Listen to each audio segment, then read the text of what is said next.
सच्चिदानंद रूपाय विश्वपत्यादिहेतवे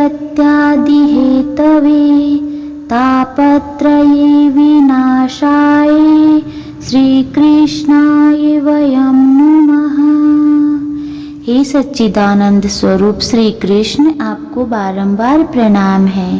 आइए श्रीमद् भागवत गीता को अपने जीवन का अंग बनाते हैं और ध्यान पूर्वक प्रेम पूर्वक श्रीमद् भागवत गीता के अध्याय सुनते हैं।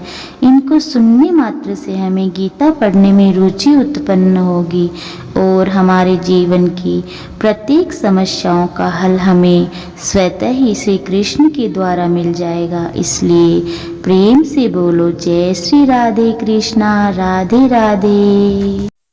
राधे राधे, जय श्री कृष्णा। ओम श्री परमात्मने नमः। श्रीमद् भागवत गीता का 8वां अध्याय। अर्जुन ने कहा, हे पुरुषोत्तम, वह ब्रह्म क्या है, आध्यात्म क्या है, कर्म क्या है, अधिभूत नाम से क्या कहा गया है और अधिदेव किसको कहते हैं? किम तद ब्रह्म किम अध्यात्मम किम करम पुरुषोत्तम अधिभूतम च किम प्रोक्तम अधिदेवम किमुच्यते। हे मधुसूदन, यहाँ अधियज्ञ कौन है और वह इस शरीर में कैसे है तथा युक्त चित्त वाले पुरुषों द्वारा अंत समय में आप किस प्रकार जानने में आते हैं? श्री भगवान ने कहा, परम अक्षर ब्रह्म है। अपना स्वरूप अर्थात जीवात्मा अध्यात्म नाम से कहा जाता है तथा भूतों के भाव को उत्पन्न करने वाला जो त्याग है वह कर्म के नाम से कहा जाता है। उत्पत्ति विनाश धर्म वाले ये सब पदार्थ अधिभूत हैं। हिरण्यमय पुरुष अधिदेव है और हे देहधारियों में श्रेष्ठ अर्जुन, इस शरीर में मैं वासुदेव ही अंतर्यामी रूप से अधियज्ञ हूँ। जो पुरुष अंत काल में मुझे स्मरण करता हुआ शरीर को त्याग जाता है वह मेरे साक्षात स्वरूप को प्राप्त होता है, इसमें कुछ भी संशय नहीं है।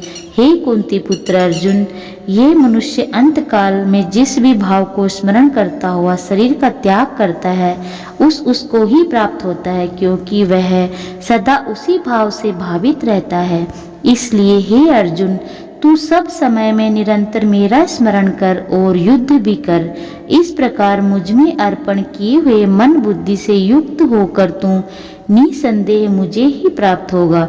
हे पार्थ, यह नियम है कि परमेश्वर के ध्यान के अभ्यास रूप योग से युक्त दूसरी ओर न जाने से चित्त निरंतर चिंतन करता हुआ मनुष्य परम प्रकाश रूप दिव्य पुरुष को अर्थात परमेश्वर को ही प्राप्त होता है। जो पुरुष सर्वज्ञ अनादि सबके नियंता सूक्ष्म से भी अति सूक्ष्म सबके धारण पोषण करने वाले अचिंत्य स्वरूप सूर्य के सदृश नित्य चेतन प्रकाश रूप और अविद्या से अति परे शुद्ध सच्चिदानंद घन परमेश्वर का स्मरण करता है, वह भक्ति युक्त पुरुष अंत काल में भी योग बल से भ्रिकुटी के मध्य में प्राणों को अच्छी प्रकार स्थापित करके फिर निश्चल मन से स्मरण करता हुआ उस दिव्य रूप परम पुरुष को परमात्मा को प्राप्त होता है।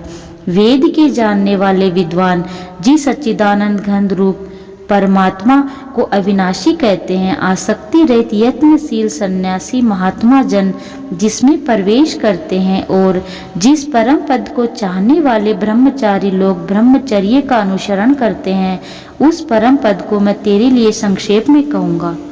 उपयुक्त देवताओं द्वारा क्रम से ले गया हुआ चंद्रमा की ज्योति को प्राप्त होकर स्वर्ग में अपने शुभ कर्मों का फल भोगकर वापस आता है, क्योंकि जगत में 2 प्रकार के शुक्ल और कृष्ण अर्थात देवयान और पितृयान मार्ग सनातन माने गए हैं। इनमें से एक के द्वारा गया हुआ जिससे वापस नहीं लौटना पड़ता उस परम गति को प्राप्त होता है और दूसरे से गया हुआ फिर वापस आता है अर्थात जन्म मृत्यु को प्राप्त होता है। हे पार्थ, इस प्रकार इन दोनों मार्गों को तत्व से जानकर कोई भी योगी मोहित नहीं होता। इस कारण हे अर्जुन, तू सब काल में समबुद्धि रूप योग से युक्त हो अर्थात निरंतर मेरी प्राप्ति के लिए साधन करने वाला हो। योगी पुरुष इस रहस्य को तत्व से जानकर वेदों के पढ़ने में तथा यज्ञ तप और दान आदि के करने में जो पुण्य फल कहा है उन सबको निसंदेह उल्लंघन कर जाता है और सनातन परम पद को प्राप्त होता है।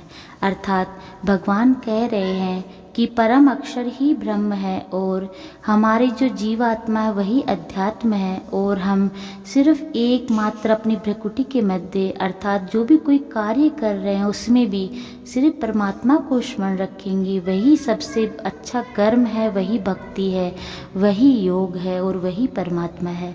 हम सबको सबके अंदर परमात्मा का दर्शन करना चाहिए।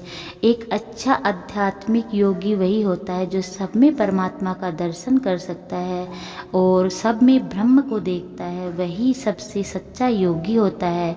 उसको दान तप आदि से कोई महत्व नहीं रह जाता, जिसने सभी जीवों में अपने परमेश्वर को देख लिया है।